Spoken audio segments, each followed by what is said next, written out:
Hi everyone, welcome to మీతో ఒక మాట. నేను భారతి. రిపబ్లిక్ డేని జనవరి 26ని ఎందుకు జరుపుకుంటున్నాం? 1947 ఆగస్టు 15న మనం స్వాతంత్ర్యం పొందిన తర్వాత doctor Babu Rajendra Prasad, doctor BR అంబేద్కర్ల నేతృత్వంలో రూపొందించినటువంటి రాజ్యాంగం 1949 నవంబర్ 26న ఆమోదించబడినప్పటికీ 1950 జనవరి 26 నుండి అమల్లోనికి తేవాలని తీర్మానించారు. దానికి కారణం 1930 జనవరి 26న లాహోర్లో జరిగినటువంటి భారత జాతీయ కాంగ్రెస్ సమావేశంలో సంపూర్ణ స్వరాజ్ తీర్మానం చేయడం జరిగింది.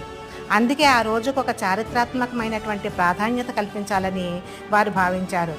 ఆ కారణంగానే మనం జనవరి 26న ఈ విధంగా మనం రిపబ్లిక్ డేని జరుపుకోవడం జరుగుతుంది. జై Hind. Happy republic day. Thank you for watching.